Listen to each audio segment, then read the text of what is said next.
For 10 years, the World Happiness Report has been engaging world-renowned scientists to make happiness actually a science. And the purpose of our evening here together is to learn about the new findings, which are incredibly interesting and open the scope and the complexity, but also help us really zero in on what we can and must do to rapidly advance the solutions to the main challenges that we're facing today. So how can the findings of the World Happiness Report be implemented in policymaking and in businesses? We will be discussing that, and we will start with a more focused session on where Italy stands in all this, and then we will open up to a broader perspective. If you're here, it's because you know how interrelated all the issues that we are living today are. And so interconnected are also the solutions. We know that we need new rules, new priorities, and new procedures.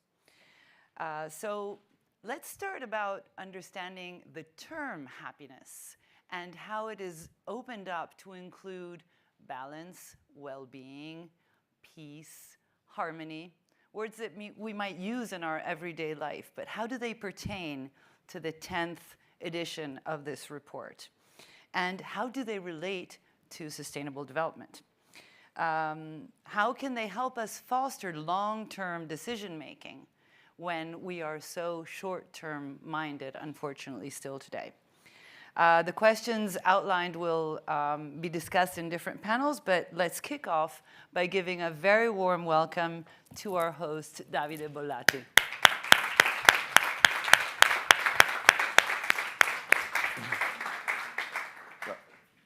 From my side, just welcome to everybody. In Davines Group, we started a journey toward happiness when in 2005 we built our Carta Etica, and in our Carta Etica we have eudaimonia as ultimate goal for our organization. So of course there are different types of happiness, but eudaimonia is a path to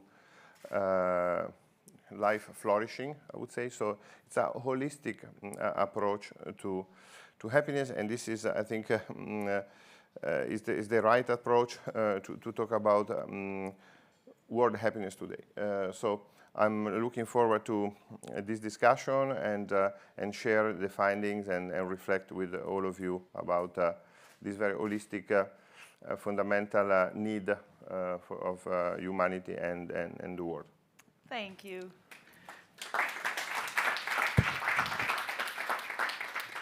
So I would like to call our first speaker, Lara Aknin, who is a Canadian social psychologist and a distinguished professor at the Simon Fraser University. She is associate editor of the World Happiness Report, and in 2014 she published a review addressing the question, does spending money have a positive effect on people's happiness?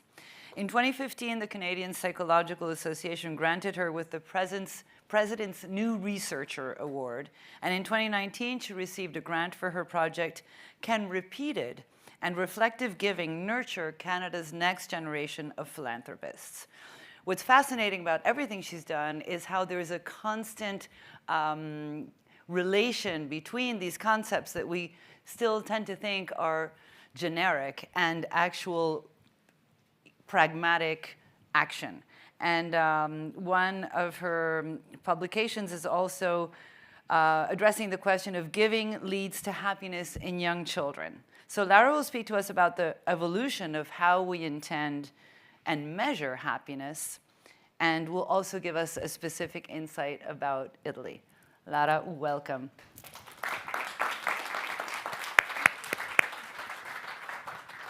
All right. Hi, everyone. Oh, Sorry. no problem. Thank you for having me. My name is Lara Aknin, and as mentioned, I'm a social psychologist at Simon Fraser University. I'm also a co-editor of the World Happiness Report. And today I've been asked to speak with you about happiness, what it is, how and why it is we measure it in the World Happiness Report, and how happiness has changed over the past 10, 15 years. Now, to get us started, I'd like us to think about success. What is it, and how do we measure it? How do we know if a person a neighborhood, or a country is doing well? Well, for years, many nations evaluated the well-being of a country and in turn the well-being of its citizens by measuring gross domestic product, or GDP, which provides an assessment of how much goods and services are produced within a country within a given year. Now, oftentimes, this was thought to predict and be a perfect or imperfect measure of how citizens were doing. Yet, I'd like to argue, and I think many people in this room would now agree, that this is an imperfect proxy for people's well-being reports. In fact, it might be misguided and quite short-sighted, because, as we've come to learn, that money is not a perfect predictor of happiness. In fact, there are many complexities to this relationship, and it's far from perfect. One of the reasons this might be is because some of the benefits that GDP can bring are often unevenly distributed. Many people receive very little, and some people receive quite a bit. And often the pursuit of higher levels of GDP can come at the expense of the environment, which is often a direct and indirect predictor of well-being. In fact, I think a really nice, helpful demonstration of this point can be seen in the Easterland paradox. And this is just one snapshot of data taken from Japan over 30 years. But you can see that levels of production or economic well-being captured here with the red line has increased fourfold over the 30-year period, while life evaluations remained really stable.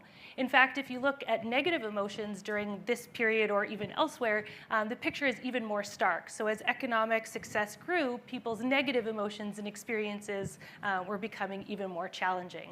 And so this is just to make the point that perhaps economic measures are not a perfect way to assess how a country and its citizens are doing. So if happiness does not flow directly from wealth, where can we find it? Well, this has been a topic of speculation for quite some time. We can look back to ancient Greece, where many philosophers offered their perspective on where we can find happiness. For instance, some argued that happiness is not just a product of luck or fate, but might come from where we focus our mind. Others suggested that happiness might come from the pursuit or the enjoyment of things that are good and beautiful. Others suggested that it might be in the practice of everyday and larger virtues. As religion, philosophy, Christianity in particular started to grow, the ideas started to consider that virtue perhaps alone was not enough, and that maybe what we needed in addition was faith and a relationship with the divine. And even more recently still, through the Age of Enlightenment, people thought that happiness might be experienced through the pursuit of utilitarianism. Now, all of these are really interesting perspectives and sometimes often offer competing approaches, which can be a little bit confusing. I think I'm going to muddy the waters a little bit more to suggest that science offers a new and additional, but I think very informative approach. In fact, the new science of happiness suggests that rather than prescribe the conditions, the characteristics, and the motives of a happy person or a happy life or good pursuit, we can actually investigate this empirically by assessing their well-being and their happiness. And in fact, this rests on the assumption that happiness can be measured, and it can be measured in meaningful and objective and reliable ways. Now, there are many ways to do this. This could be assessed by people's brainwaves, by looking at their neural function. It can be through peer reports. We can ask friends and family to tell us how happy someone might be. We can even look at people's facial expressions. And all of these are useful ways to triangulate on how someone might be feeling or doing. But some scholars have argued most recently, and this is one approach that you'll see the World Happiness Report adopts, is that perhaps the easiest and most appropriate way to measure this question is to ask people directly about how it is that they are experiencing their lives. And so, as I mentioned a second ago, this is what the World Happiness Report does, using large-scale data from the Gallup World Poll. Hundreds of thousands of people are asked every year to answer this question put forward in the Cantrell ladder. So it says, please imagine a ladder with steps numbered from 0 at the bottom to 10 at the top. The top of the ladder represents the best possible life for you, and the bottom of the ladder represents the worst possible life for you. On which step of the ladder would you say that you personally feel at this time? So this question is posed to, like I said, hundreds of thousands of people in countries around the world every year. Now, the benefit of this approach is that it allows each person to rate their own life as they see it. In turn, what this means is that we're not estimating how happy someone might be based on their objective circumstances or what we might prescribe as happiness, but it allows each person to provide an assessment of their own, and it's not simply a substitute. For instance, as a function of their GDP, their marital status, their age, etc. Another benefit of this approach is that we're able to ask, or the Gallup World Poll has asked this question to a large sample with the same question each year, which allows scientists and some of our co-editors at the World Happiness Report to calculate average levels of happiness within nations over a period of time. And that we can use to kind of average and identify and understand how happy people within a nation are doing. Now, using these reports, one of the main features of the report each year is in Chapter 2, where the average happiness levels collected from each country that are taken across a 3-year average are ranked. Here are the top 23 from last year. So you can see Finland at the top, Costa Rica at 23. Italy came in at 31st last year based on the average levels of life satisfaction reported by Italian citizens. This is the third highest placement that Italy has reported in the 10 years of the World Happiness Report since it was first published in 2012. Now, in addition to these rankings, which often stir a lot of attention, perhaps one of the next most sought after questions in the report is how do we come to understand the variation in these happiness levels across nations? I think the 4 top predictors, or the first 4 predictors listed here, might be the usual suspects that most people think about when trying to understand what predicts people's happiness. So as you can see, GDP per capita does matter. It's not irrelevant, but it's not a perfect predictor either. People's experiences of corruption in their daily lives, whether they feel a sense of physical health, if they feel free to make their own personal decisions, all of those matter. But the last 2, I think, are social factors that many of us might overlook when we try to understand what matters for our happiness. The first is a simple measure of social support, which asks people if they have someone they can count on when they experience tough times, just simply one person. And this is a huge predictor of well-being, and I think that's really important. The second, which is very near and dear to my heart, is generosity. And this is a simple measure of whether people have donated to charity in the past month on a simple yes or no question. And so I think we're coming to understand how variation around the world can vary and change over time, but also what factors might help contribute to it as we're understanding and identifying people's happiness reports. So how has happiness changed, or life evaluations changed, over the past 15 years for which Gallup data have been collected? Here are the average life evaluation levels presented in 3 different ways.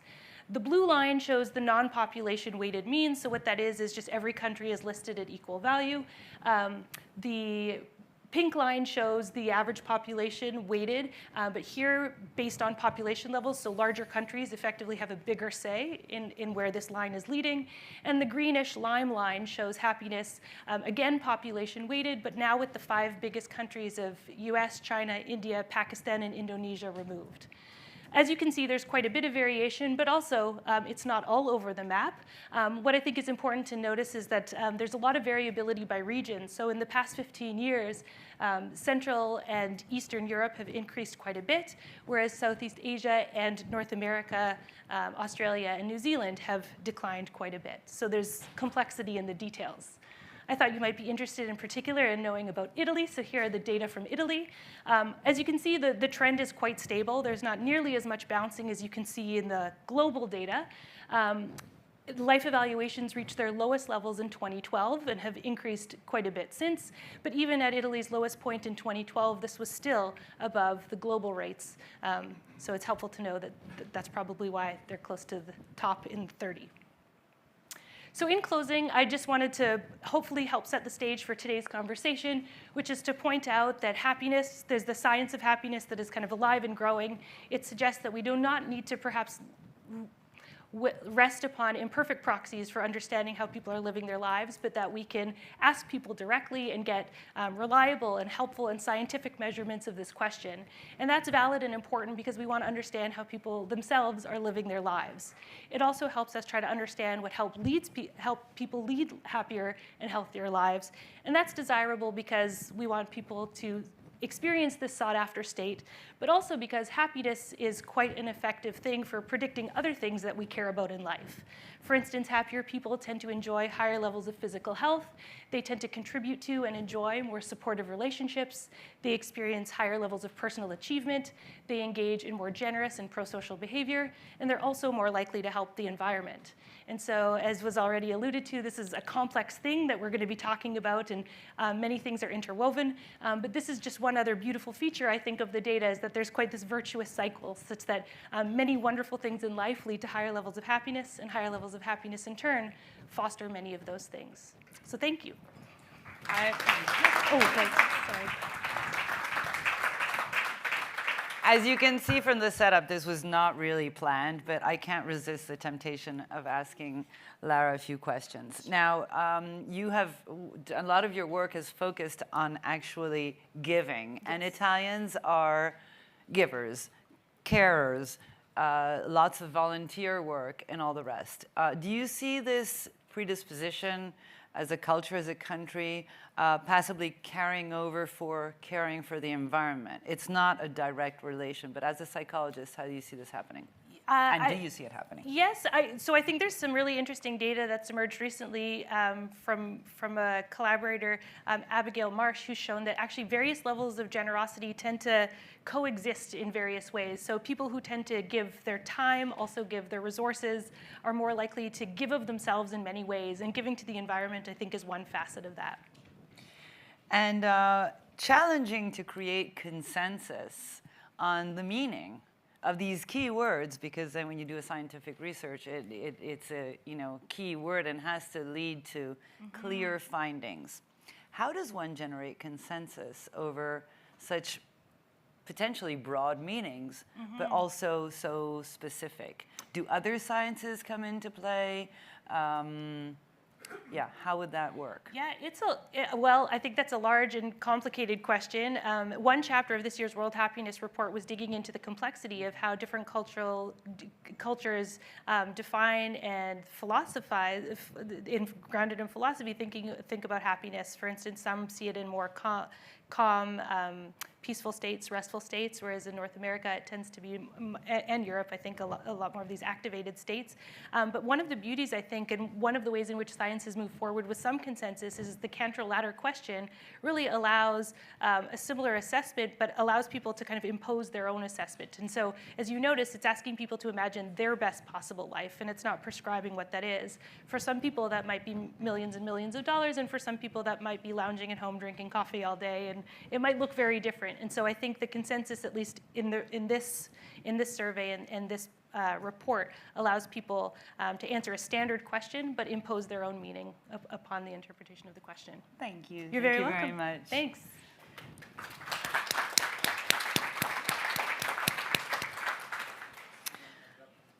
So now I can't have our host sit by himself. So should I sit on this side? Is this where you want me? We're at least a bit closer than we were a moment ago.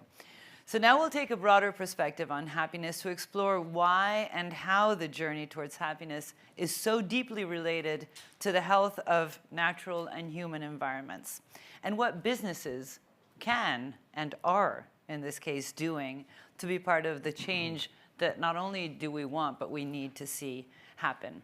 So I would like to ask Professor Jeffrey Sachs and Nadia Paleari to join Davide on stage, to join us.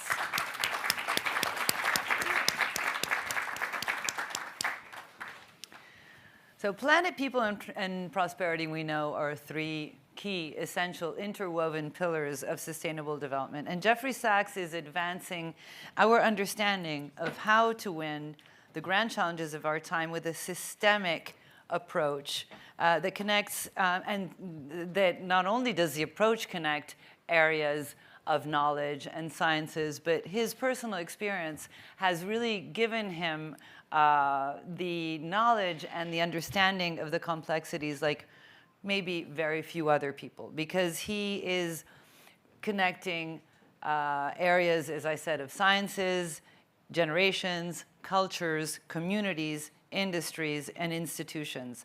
And his outstanding experience in sciences of the environment, of society, and economy fuel the many organizations that he directs. He is holistically minded. I had a hard time with this definition until, through a friend, I received his newsletter just coming out of the Festival dell'Economia in Trento, and he used that word and made me very, very happy, because it is really, I guess, the one word we have to use to really foster this understanding of interconnected problems and interconnected solutions. Jeffrey Sachs is co-chair of the Regenerative Society Foundation, which is a nonprofit organization with the mission of developing the transition to a regenerative society through a systemic and multidisciplinary approach based on the synergy between business and science. He is editor of the World Happiness Report, director of the Center for Sustainable Development at Columbia University, where he holds the highest academic rank. He is president of SDSN, which is the Sustainable Development Solutions Network, very important, which is a network, a member-based alliance, which has over 1,600 members in 47 networks across 137 countries.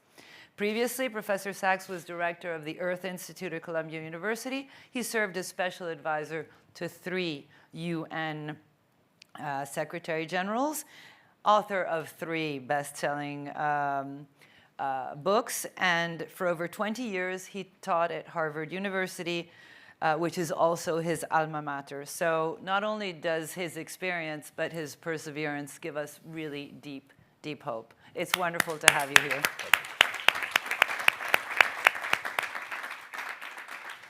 Nadia Paleari is an innovation strategist and cultural diplomacy advisor for international institutions and companies, and her goal is to foster awareness and credibility and tailor action towards a regenerative society. She is founding member of the Italian UNCTAD Youth Action Hub and also the European Climate Pact. She is also European Climate Pact Ambassador for SDSN Youth. Her ambition is to empower young leaders of tomorrow, bringing young people to really work hand in hand with institutions and co-create the future that we want. And this is done in reference to the frameworks, the international frameworks, mainly the 17 Sustainable Development Goals and ESG. The world needs dreamers who do is not only her motto, but I would say it clearly defines her. Welcome, Nadia.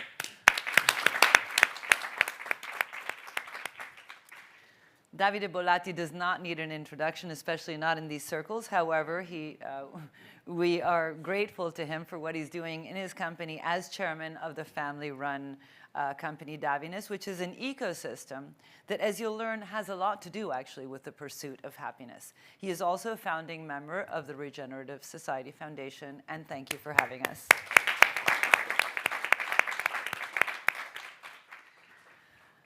So, Professor Sachs, Jeffrey, how do I call you? Call me Jeffrey. Jeffrey. As you wrote in your eloquent article for Sole 24 Ore last week, we have adopted many treaties and many global goals, but in practice, we still have not changed course. So I know it's one of those impossible questions, but I think you're the only man who can actually probably answer it. What does it take to rapidly change course? Especially because we have to frame all this in the situation that we are in today, which follows the publication of the report. We're now in a war. We have wiped away decades of certainly personal commitments, and I think it's admirable how you keep the fire alive, and how can you instill hope and help us really see a path forward. Great to be here. Thank you very much, and nice to see friends. I wrote that reflecting that we are at the 50th anniversary of a very good book, Limits to Growth, and it's the 50th anniversary of the conference that book was prepared for, the UN Conference on the Human Environment in Stockholm, which was the first time that the world's governments faced up to the fact that the economy and the environment are on a collision course. And it's been a long 50 years. And I mentioned in the article that when I was assigned that book, my professor, I was a first-year economics student at Harvard, and the professor said, "Don't worry about it. First, it's not a very good book. It was written by engineers. No, it was actually it was written by engineers, not economists. That was the first point. Second, the market will take care of it, because the book was about scarcity and growth on a finite planet and what would happen. And I was taught as a first-year student, well, the price, something's scarce, the price will go up, and then you'll do something different. And the third was, it was written by not only engineers, but engineers at MIT, and we were at Harvard, so that was, how could it possibly be taken seriously? And that has stuck with me for 50 years, because that was the first start of my miseducation. So in life, you get miseducated a long time, then you get educated, and you also learn from experience. And I've now had the chance to work in more than 140 countries, so I've seen a lot. And here's what I've seen. First, everybody on the planet, actually, people in their lives want a normal life. They want peace. They want economic well-being. They want to live in a community where they can raise their children. So the commonalities of humanity are very strong. People who try to divide us are doing a deep, deep disservice. We are, I think Lara would probably agree with me, psychologically primed to be divided, most likely, as well as united. It's probably true that when we were hunter-gatherer bands in the Pleistocene, there was enough intergroup conflict that us versus them was pretty deeply rooted. And we have lots of emotional responses to us versus them, and we can be primed to do a lot of hateful things or to hate others very easily. But the truth is, there is not a reason for that, any fundamental reason. So my latest thing is I'm just aghast at the US. I really am very unhappy that President Biden says that our great struggle in the world is democracies versus autocracies, or that our great stake is US versus China. It's not true. This is the biggest obstacle that we face. We are not divided on this planet if we choose to be united in common purpose. And I've yet to go to any place in this world, I don't care the religion, the race, the ethnicity, the language, I've yet to go to any place in this world where you can't feel common humanity and just the basics that you want to go into someone's house or have a dinner with them or break bread with them. And that is the absolute core of problem solving. We're wasting our time on war and division because maybe we're partly primed for that, but also because I know in my country, because we're ignorant of geography and ignorant of almost any other place. So I have Sachs's law, which is you're not allowed to bomb another country unless you can name at least 2 cities in that country. The United States would never go to war again. People have no idea. Ask an American, name 2 cities in Ukraine. They couldn't possibly do it. Maybe 1 in 10 could come up with Kyiv, but beyond that, no chance. Or in Russia, same thing. Maybe they could say Moscow, but none other. So we're just filled with ignorance. This is a big problem. And we're ignorant about a lot of things. And it's interesting that, you know, it's one of the great, I'm in a little digression, so I'll stop. But, no, I mean, now you understand why I'm in this horrible position. But we could listen to you for hours, so keep going. It's something when you read it the first time, it's weird. But in the Platonic dialogues, Socrates says, nobody deliberately commits an evil. Evil is an ignorance, he says. And you read it and you say, oh, I know lots of people who deliberately do nasty things. And so it seems a little strange, and actually Aristotle didn't quite agree, and they had a lot of debate. But there's something to Socrates' position also, the idea that bad actions are a kind of ignorance. That's what he was saying at a deep level. Because what the Greeks really believed in thinking about happiness was that happiness was a kind of skill. and it's something that is cultivated. And the word virtue, actually, which we mean wonderful, meant excellence. So virtue, the Greek concept of virtue is an excellence. That's something that is you train for. Like you go train for a race, you train for happiness too. And what you train for is a good understanding. And the most important of all the virtues is what the Greeks called phronesis, which is practical wisdom. That you can have a contextual sense, that you can know this is the right thing to do. And also another of the virtues was temperance, which is also what Lara was talking about. That temperance basically was Aristotle's idea, or it was on the wall of the Temple of Apollo in Delphi. Medon Zagan, nothing in excess. Just keep calm and don't go crazy for wealth, don't go crazy for this, don't go crazy for that. Just that is what temperance is staying in moderation. So it is a kind of excellence. And to come back to the question, what's wrong with the world? What's wrong with the world is that, well, I think America's a lot what's wrong with the world, frankly, but what's wrong with America, aside from the fact that we're shooting people every day, including children, and it's just unbelievable. And in my neighborhood and everywhere right now. And something's wrong when you elect a psychopath as president like we had. But even when you elect a normal person like Biden, he's a very normal person. He's a nice man, actually, but he's really not guided properly. No. Because he's got the idea that the most important thing is American leadership and the alliance, and he doesn't know how to listen. So every part of the world, we divide. Even this week is a meeting of, I'm going to stop my rant in a moment, but even this week is a meeting of the Americas, so-called.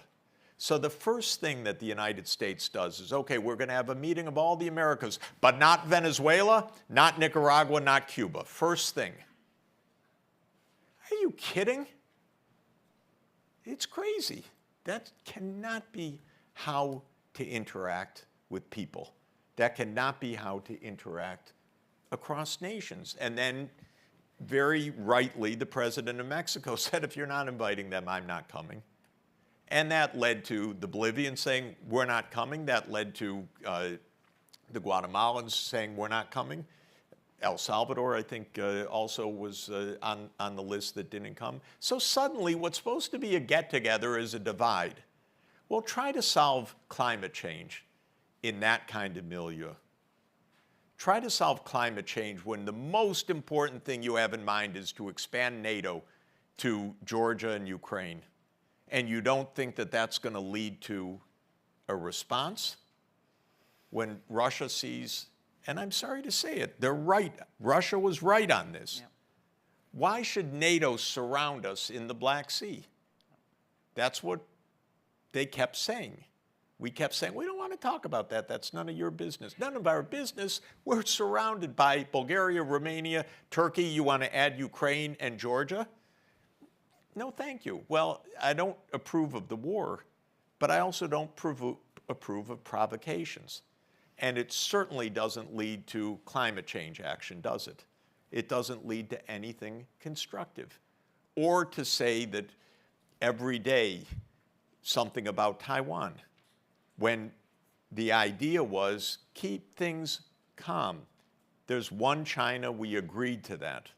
Actually, the Taiwanese and the mainland agree to that. They don't agree who is the one China, but they agree that there's one China. So why is the United States, from thousands of miles away, provoking this every day? We shouldn't be. So this is what is happening, which is that we are in an us versus them world when we're in an all of us together reality. And we haven't been able to figure that out. So I warmly invite everyone to go back and listen to the recording. It starts at 18 minutes and 38 seconds because so much of what you're saying is informed by the report. So we have the first ranking countries, which is where there is a high level of trust in institutions. There is the importance of the environment in fostering or not fostering happiness. Then there's a genetic conversation, which is fascinating, but environment seems to be prevalent over the genes.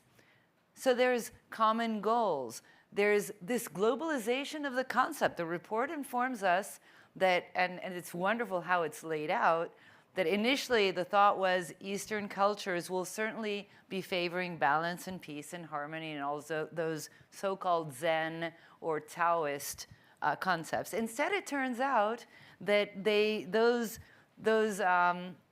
concepts, those feelings, those states of being are more felt in countries with high GDP, which are in the West and don't have anything to do with the East. So we are really in a global world where I think we're so close to coming together to exactly what you're saying if we were allowed to do so. So that's where I guess there's great hope in smaller organizations or communities. So I'm now actually going to undo the structure that I had and take this to Davide, because a company is a community.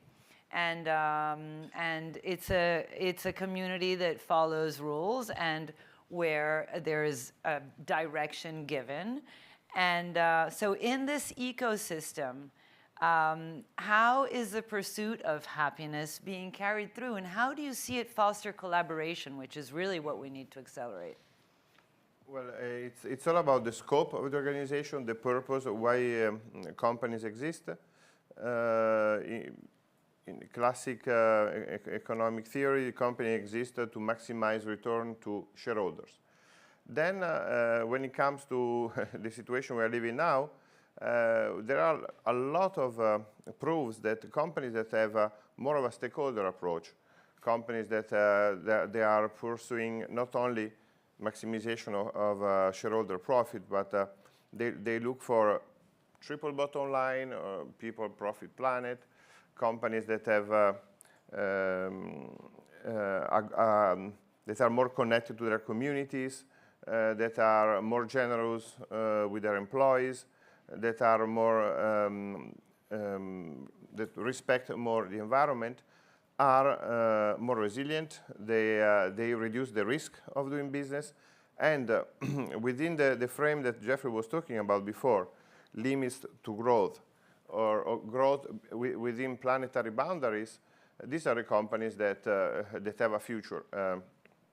I think that in this moment there is a big need for biophilia and big need for good government practices, good governance in general on the world, because it seems that the world is not well governed. There are lots of failures of very important bodies that should they should guarantee that the world is in good shape. For sure, here we talk about GDP. I think GDP is outdated, since 50 years. We still use GDP. We should move on from GDP. As a Regenerative Society Foundation, we did we scanned all the different beyond GDP initiatives. We counted 20, 25. There are some that are much more, I think, much more interesting and much more ad hoc, because they measure what counts, and not like GDP that measure lots of things that don't count much at the moment. That in fact really harm the environment. Aside from not counting, they do count, but in the wrong sense. So the thing is now, I lost a little bit of, talking about trust before, I lost a little bit of trust on human species. Yeah. So I think the human species, the Homo sapiens, needs a little bit of help. And somebody has to help us to plan more long term. I'm not worried about the planet. The planet will be fine. I'm worried about the human beings, that if we don't adjust things, we don't have more of a human ecology, and we reposition ecology and economy Before it was economy. Okay, ecology doesn't have to disturb too much economy. Okay, ecology is okay, but as long as it doesn't disturb economy. Now I think we should turn it around. Economy shouldn't disturb much ecology, because otherwise we will be in trouble. And we see it quite clearly, because the interdependence is more and more clear. We go from one situation to the other. Now it's easier for all of us to connect the dots. Thank you. And it's worth mentioning that, of course, the word is the same, ecology and economy, because it comes from the Greek oikos, which home. Means home. So it is your biological home, it is your home, it is your enterprise home also. So it has all those meanings. And the oikomen, or ekumen, is all of humanity together, the ecumenical world. So it's all the same root. And if we abided by that, we would be understanding ourselves better. Would. That brings us, okay, I'm hacking my own thoughts here, because that really is a problem based in education, but let's not go there yet. I will now turn to Nadia, because young people are stuck with a mess that they did not create, and it's deeply disempowering, frightening, frustrating. It can only generate lots of very bad feelings. However, we have access to unprecedented amounts of information and technologies. And clearly, when you are instead supported by your community, by your family, by your environment, by your school, you understand that you can be a change maker. And we have one here this evening. And I would like to ask Nadia to comment one thing that really surprised me in the report, meaning that life satisfaction, which is one of those key factors that people are surveyed upon, is in decline in her age group, and it's rising in people who are 60 and over. So how does that make you feel, and why do you think that is? Well, actually, that's a great question, and I was not surprised to see that our life expectancy, in the sense, was declining, because we are facing a different challenge. We have a conception of the world which is very different from the generation behind us, because we were born, we can say, with this crisis, and so we became more holistic, to use a term that you used before. What does it mean? That our conception, our term, our idea of happiness is more interlinked with the environment that we live in. That comes with the oikos concept. What does it mean? That we know that each individual, each one of us, is deeply affected from the community that they live in, from the environment that they live in. And that, yes, we can use this term change maker, which has this hero narrative behind it, but in the end it means that everything that I do, everything that I say affects the people I live in, affects the people I interact with. And so probably this is why we are probably less optimistic as a generation, but at the same time we are more engaged, because we understand that if we want to see a difference, we have to be the difference. And that comes from very small action to very big ones. And so we need to act as a whole generation, as a community. We have this sense of correlation, of community between us that I really don't see in other generations. So the concept of happiness was very individualistic before. It was a concept of, I think about my own happiness. And then if a lot of individuals are happy, they create a happy community. Whereas now I think that we're shifting the paradigm in a sense that I am a happy individual if I live in a happy community. And one that cannot come without the other. So that's why we see our generation rising most of the time, and we want to be change makers. And the change that we need to make is exactly in our mindset. And that's the first thing that we need to change, because otherwise, as the professor and Davide were saying, we still keep our narrow narrative. And so we will think about our country and what is best for our country. And we cannot see that it has consequence for someone else because we don't take in consideration what can be the instances, what can be the needs of other people, of other countries. And so that's why we keep on going down that line without realizing the impact. I think there is a lot of empathy in this sort of actions, and we need to change that. Oh, thank you. Okay, I have a practical question. How much time do we have? Enough? No, I mean... For what?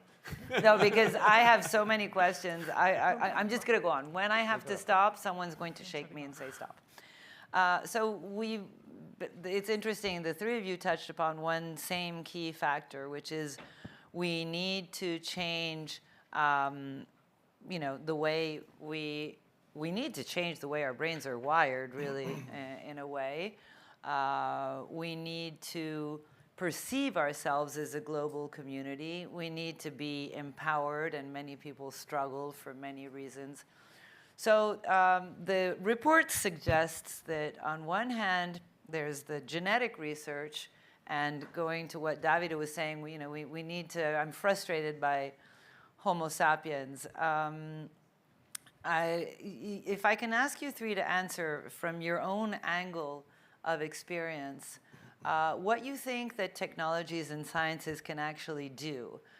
So do we want to be using stimuli of some kinds? And for Nadia, certainly the question will involve virtual reality and those tools to, they do rewire our brain. Those experiences act very rapidly. But what are the pros and cons in your perspective? And maybe more on the genetic front, education is also a rewiring and can rewire really fast. The challenge there is to change the systems fast, and that seems to be very difficult. But on the other hand, the SDSN does propose a host of tools. So I'll leave it open to who wants to start and try and the obsession is how do we accelerate our way into a regenerative mechanism of ourselves, of society, of our communities. Well, I think generational change would be a very good thing to start with. And it's a little weird that we have a 79-year-old president and an 81-year-old Speaker of the House and I think 79-year-old, I don't remember McConnell, but I think he's something like 79 years old. Come on. This is incredible. We used to, 40 years ago, I'm just realizing, but 40 years ago, we made fun of the Soviet Union that it had this geriatric class of Brezhnev. I don't know if these names even mean anything anymore, but you wondered how could they go on with all these geriatric leaders that could barely stand and so on. And it's a real thing. Actually, younger people know more about climate change crisis, the ecological crisis, that we have to change because you've been living with this for your whole life. And I don't know how easy it is to rewire the brain of a 79-year-old president and most of the leaders, Putin's no spring chicken, President Xi, nope. And you go around the room and you say, it doesn't really work. Also in Africa, by the way, it's a little strange, actually. The youngest continent by far, and so many people holding on to power at quite an advanced age, I would say. And this is a big part of the problem. It's just a substantive, cognitive thing.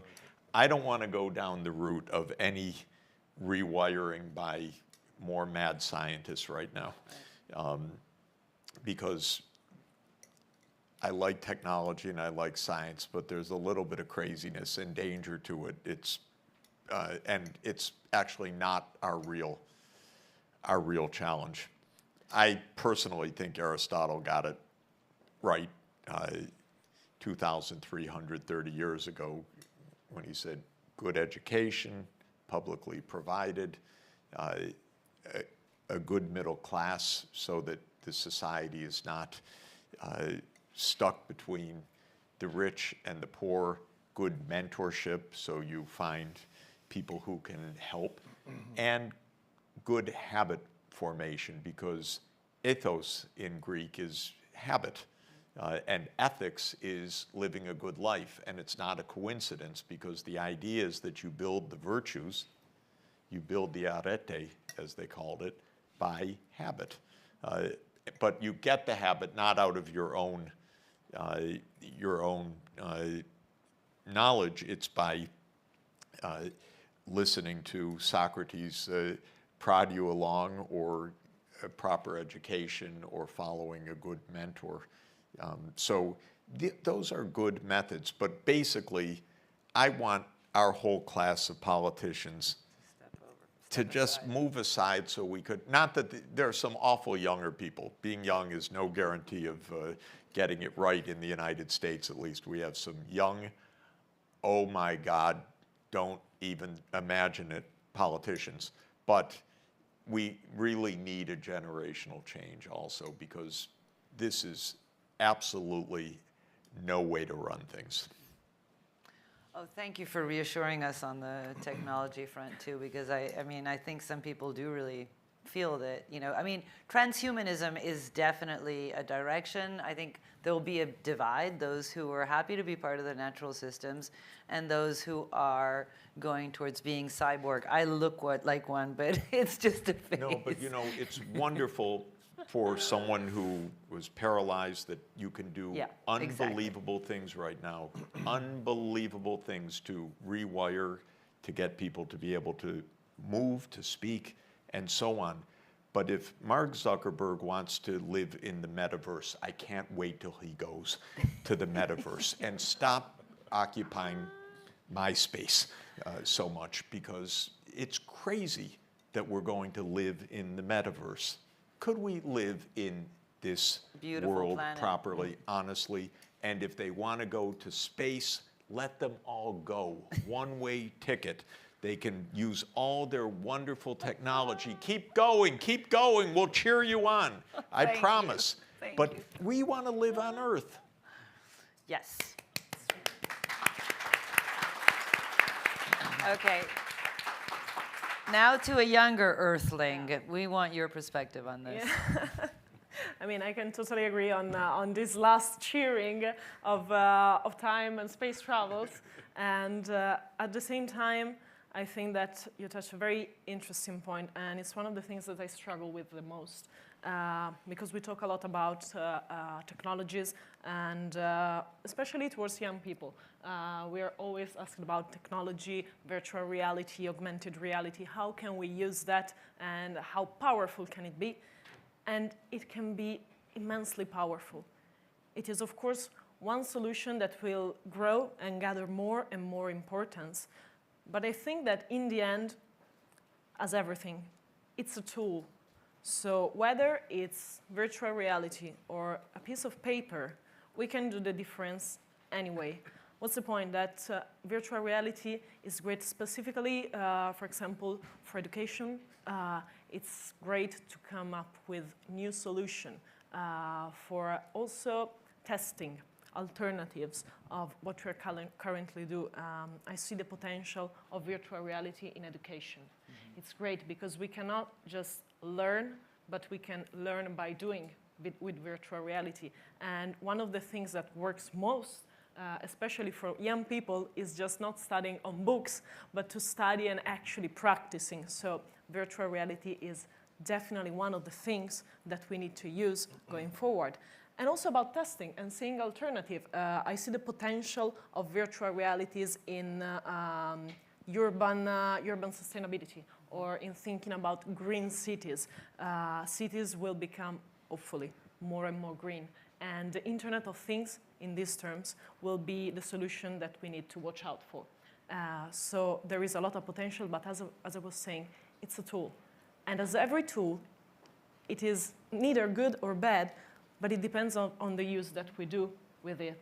So to me, we can go on and study and invest in technology, but it depends on what we do with that. And because of this, I also go back to what you were saying about the actual generation of politicians and the fact that most of the time we young people do not feel empowered, listened to, which is true.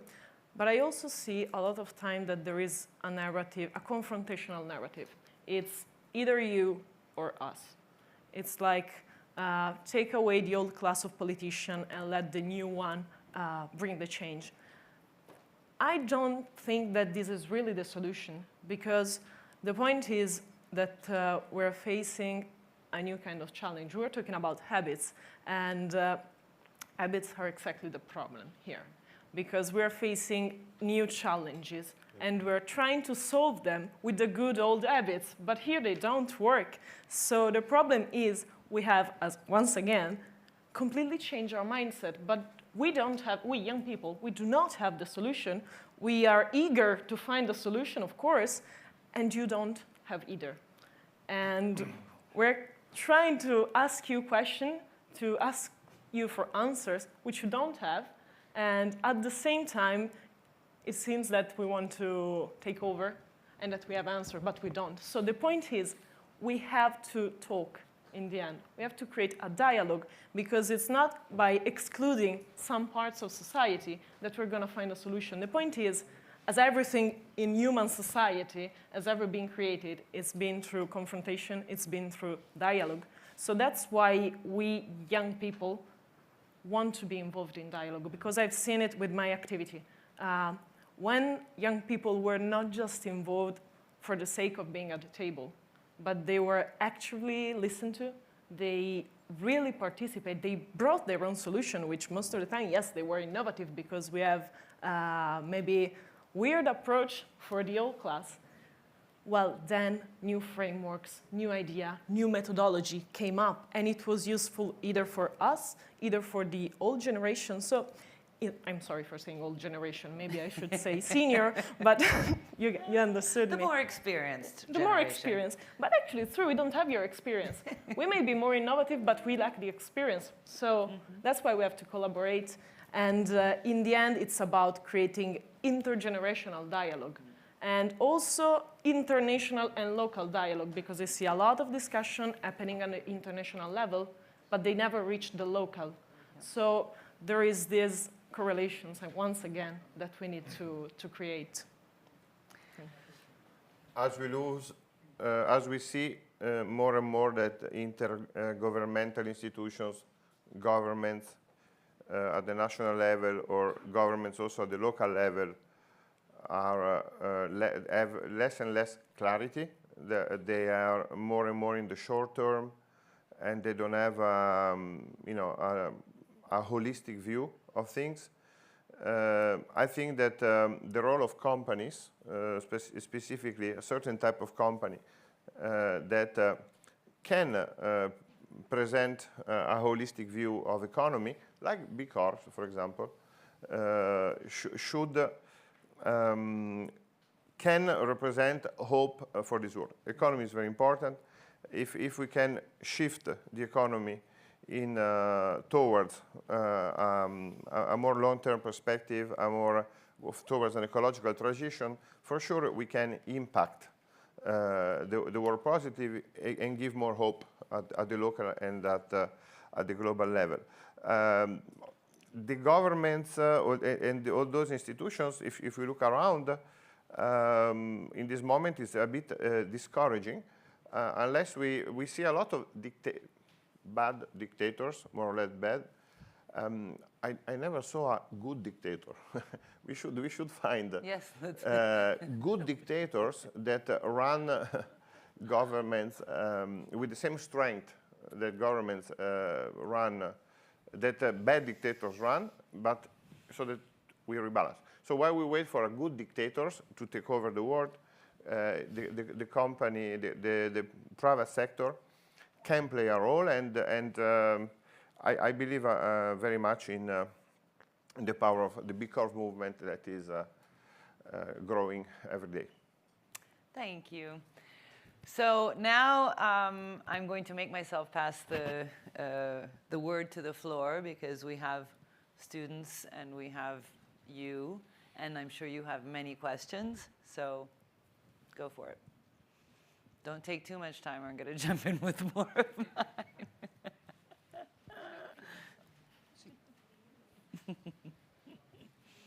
Thank you. I would like to ask if you think that traditional indexes to measure well-being, such as the GDP, for example, can be actually replaced by new indexes that can also take in account measures such as sustainability or happiness, the level of happiness of people. Who would like to answer? I'll say a couple words about that. GDP is celebrating its 100th anniversary, 100th birthday, more or less, right now. It's a concept that was developed after World War I to measure the size of an economy. And I happen to have known the Nobel laureate Simon Kuznets, who was a wonderful and brilliant man who was one of the pioneers who got the Nobel Prize for this. And he was very old and I was very young at Harvard. And he would tell me very, very clearly, this is not a measure of well-being. This is a measure of the size of an economy. It was created for two main purposes. One, war planning. Because in World War I, when economies were mobilized, they didn't know what the resource base was, what could be produced, how to plan for that. The second purpose came in the 1930s with the Great Depression and the new field of macroeconomics, which John Maynard Keynes initiated, and the idea that you could look at an economy as a whole and then use various instruments to try to sustain full employment. So the purpose of GDP was not a measure of well-being. When, after World War II, we started to measure systematically the GDP of different countries, well, those who had a higher level were those that were deploying technology more and had longer life expectancy and many other desirable elements. And it remains true if I'm asked I want to know one statistic of a country. Well, actually, if I want to know one statistic of a country, I would probably ask, what is life expectancy? Because that's probably the most holistic possible measure encapsulated in one number. Because if it's low, it could be war, it could be pandemic, it could be poverty, but if it's high, a lot of good things are happening somehow. You're eating the Mediterranean diet and living a nice life and so forth. So that's one measure. If I want to know two, I would take GDP per capita as the second, because I know how many things are correlated with that. Correlated. Lara kept saying it's not perfect. It doesn't even barely hit the meter on many things. It's so far from perfect, it's not even the right, the right baseline. It's just wrong on many, many things. But it is correlated with many things. It's correlated on average with the lack or presence of extreme kinds of deprivations. If I want to know a third measure, I'd probably go with the Cantrell ladder as the third measure, which is an average of how people feel about the quality of their life. And so that's not a bad thing. But the truth is, we don't have to stop at 3. We don't have to think that there's a magic single indicator. But we also don't have to chase something like GDP per capita as if it's the meaning of society or the key to the good life. And that became the way we talked about development, economic development, and so on for a long time. So what I like about the revolution that the fourth king of Bhutan started in 1971, and that is the spur of this World Happiness Report initiative, because it literally started in Bhutan and it was motivated by Bhutan's observation. Why do we have gross national product but not gross national happiness?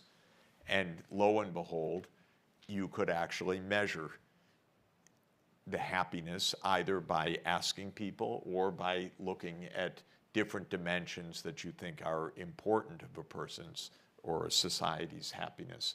So GDP should, it's not nothing, and it is related to many things, but it's so far from even close to everything that it should be understood for what it is. It's a measure of the size of the economy or the average output per person if you put it in per capita terms.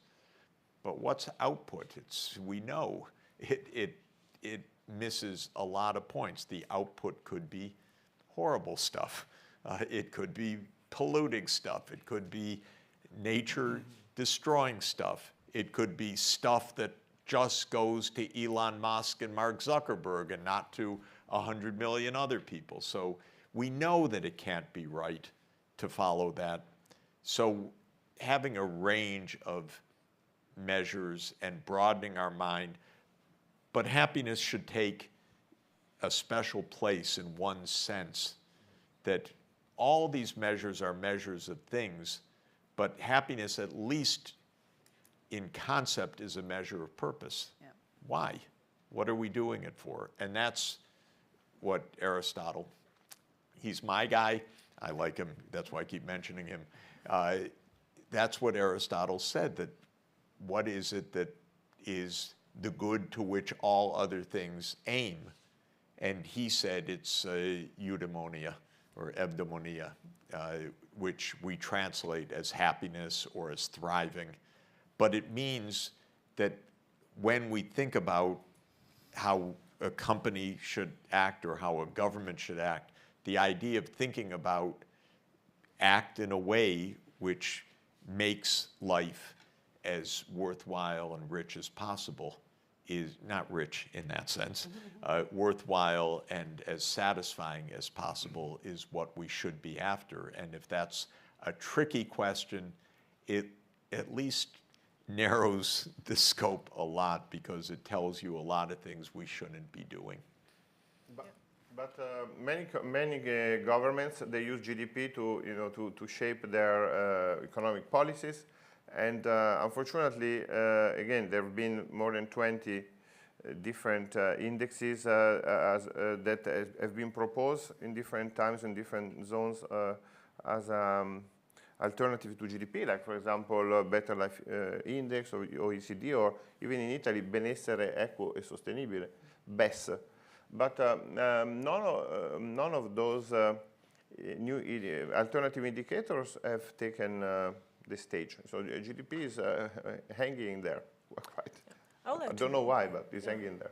Now, building on that, I agree, and probably it's because, as both of you were saying, is because there's nothing wrong with GDP itself. Like, it completely fulfills its purpose, but the point is that right now it's not enough anymore. GDP, as a professor was saying, was specifically helpful in the aftermath of war. So in a post-war era in which we had to rebuild economies, rebuild countries, and so that was probably the most effective indicators that we could use. But today it's not enough anymore, because we're taking into consideration other factors, other purposes. And so what is GDP lacking is the fact that it just measures an economy, the well-being of an economy. So if an economy is growing, that's what we can get from a GDP, but we cannot get if an economy is flourishing in a sense of thriving. A country can have a very high GDP, but still it can have many inequalities inside of it. So that's not an economy, a country that it's prosperous, because it is very unbalanced. So what we're looking now is not just for growth in economy. Because we already grow a lot in the last decades. What we are looking for now is for economies that thrive. We talked about sustainable development, and I think it is one of the key that made GDP not sufficient anymore. Sustainable development is about, and here I'm using United Nations motto, leaving no one behind. So GDP is useless if we want to leave no one behind, because it's not taking that into consideration.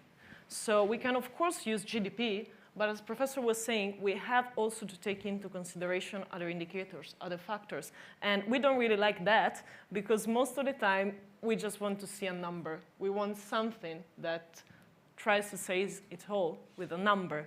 Probably right now, we don't have it yet. We have to still consider a lot of indicators, and maybe we will come up with a new factor that will replace GDP, because as you were saying, right now is still the most important one.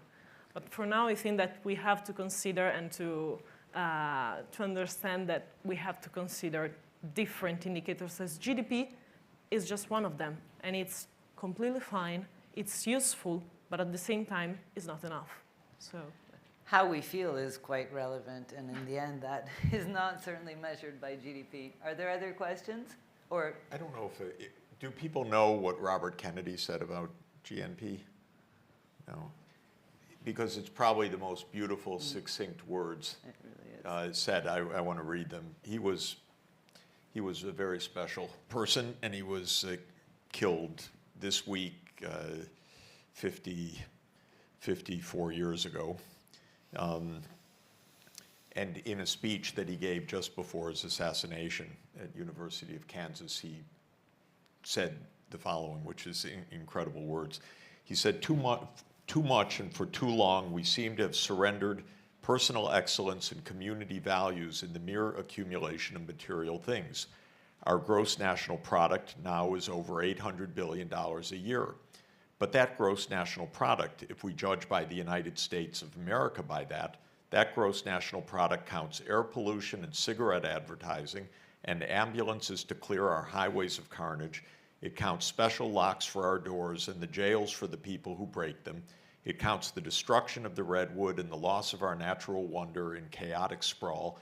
It counts napalm and counts nuclear warheads and armored cars for the police to fight the riots in our cities. It counts Whitman's rifle and Speck's knife, two murderers of the time, and the television programs which glorify violence in order to sell toys to our children.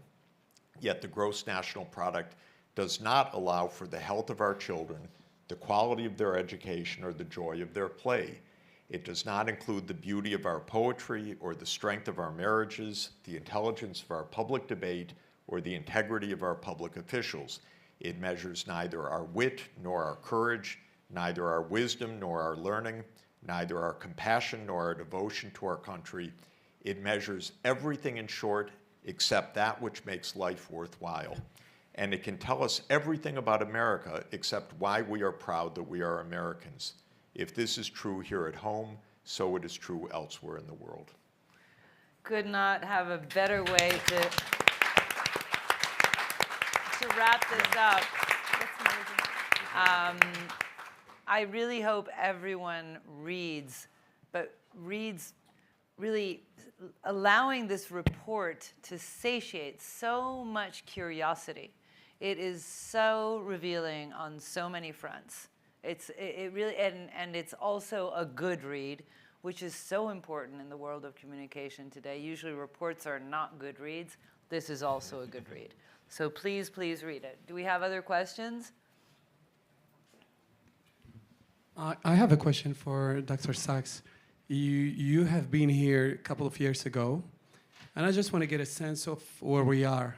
Are we forward or backwards since? Are we moving forward or backwards since 2 years that you are here? I know it's... Well, look, you know, this has been 2 of the worst years on the planet. And we have a pandemic, which I think there's some real chance came out of a laboratory rather than out of nature. And I'm very concerned about that we are not even looking honestly at that question.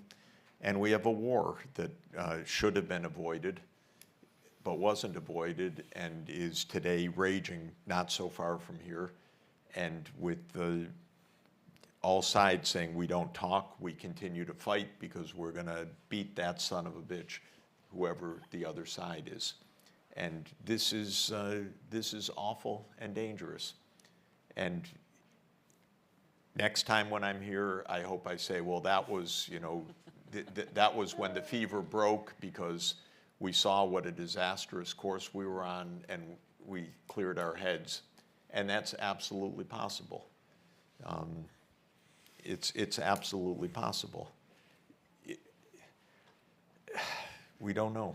You know, it's the world is not in good shape right now, and the world is not being properly led right now. And we have dangers. We have a war here, and we have dangers in Asia that are also similar, that could erupt into a war that would be absolutely devastating. And yet, at a fundamental level, none of it makes any sense. It's not true that Putin is Hitler, so there's nothing we can do except fight him to defeat. The whole imagery and everything is wrong. We didn't need this war. We could end this war. We don't need conflict with China. We could actually sit down and talk about things and really get away from this terrible danger that we're in. But are we better or worse than 2 years ago? We're worse, for sure, because we're in a war right now, and we're in a dangerous environment, and we hardly hear a way out. And by the way, I want to really congratulate Prime Minister Draghi for putting the idea of a peace plan on the table. And the United States, why are you talking about that? But he made a big contribution with that, because once it's on the table, you can't take that away. People heard it. And what we really need right now is Prime Minister Draghi and President Macron and Chancellor Scholz, the three, to say, we're right here in Europe, and we know we need peace. We don't want escalation. We need peace. We need to solve this thing. We told you, those three countries, told the United States in 2008, don't push NATO into the Black Sea region. It's dangerous. But the United States didn't listen. And so things could be much better soon. But right now, it's a very nerve-wracking period. And this is such a wonderful example of how holistic, informed conversations are necessary. I think media has a huge role in really creating deeper polarizations and not favoring open conversations. People should be allowed to speak frankly, to speak their thoughts, their feelings. Instead, we are forced into cubbyholes of opinions. And but it's also, something is so wrong with the social media. Yeah. Because if you scroll under any article anywhere, it's horrifying. Yeah. Everything is the maximum snark imaginable. There's no discussion. There is no analysis. It is, I read the Financial Times each day, which is a pretty sophisticated newspaper, but the conversation beneath it is unbelievable. Because if somebody says something that someone else doesn't like, it's, oh, well, the trolls are out, or go back to Moscow, or do this. You know, come on. Yeah. And I think one of the key points is, and what I mean by that is that if you say anything that is not the party line here or there, you're accused of being a traitor, you're accused of being on somebody else's side or somebody else's payroll.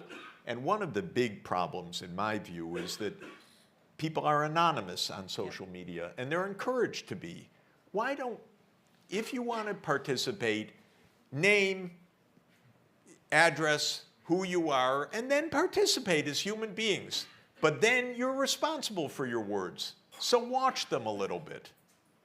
Well, unfortunately, people who now have the courage of saying what they really think, before they even have the chance of taking responsibility, they're accused of being horrible people. So that's, you know, the other side of the coin. Anyway, we could go on and on. I would like to end with a question which is open to everyone here. Is faith a choice? Is what? Faith a choice. Faith. Faith. Faith. Having faith. Believing. Of course. Are we believers? Are we a room of believers? Are we skeptical? Are we scared? Does how we feel, is how we feel ruled by our faith, which can make us wake up the next morning and think there is a possibility to overcome the situation we're in?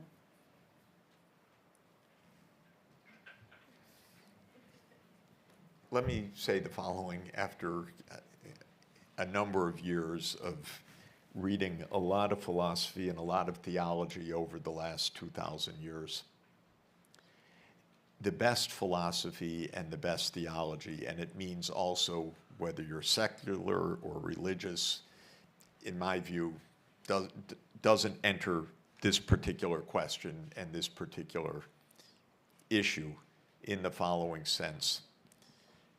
The debate over 2,000 years is between various thinkers, philosophers, theologians, and so forth. Are we doomed, or is there hope? And I'm definitely in, or is everything all good, as Dr. Pangloss said, because we live in a world of beneficent providence. And both a group of theologians that I like, starting with Jesus and Aquinas, and a group of philosophers that I like, of which Aristotle is, I think,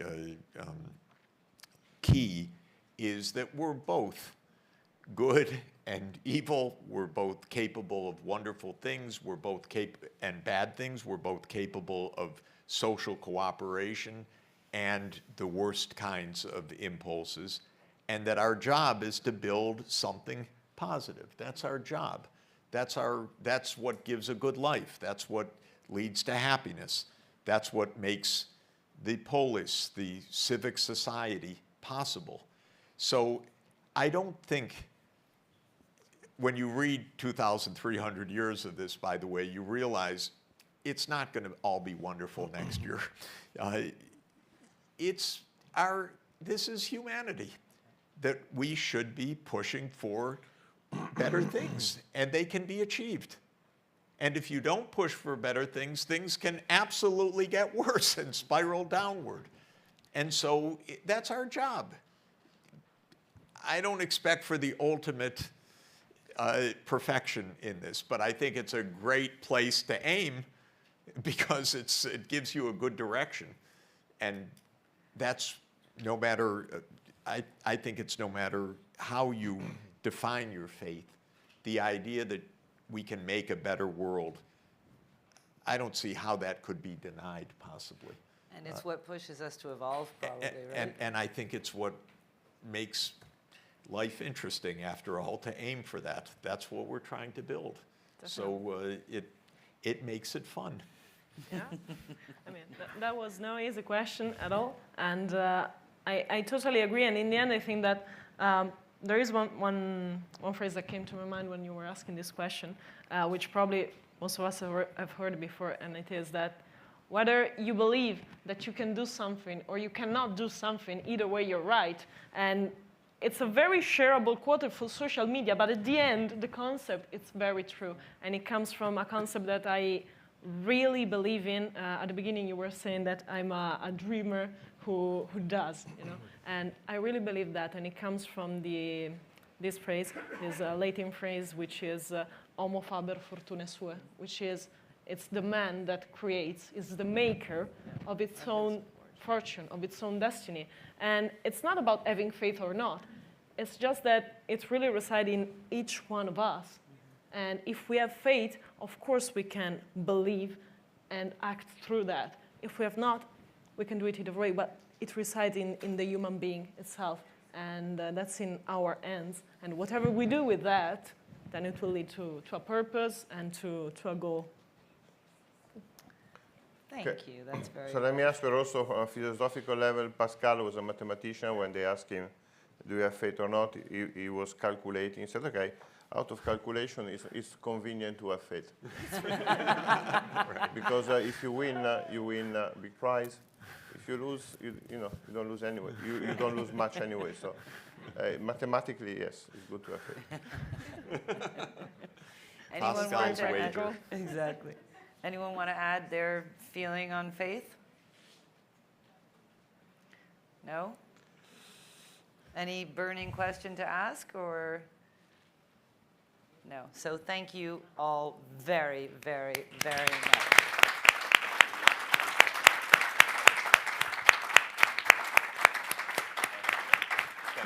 Thank you.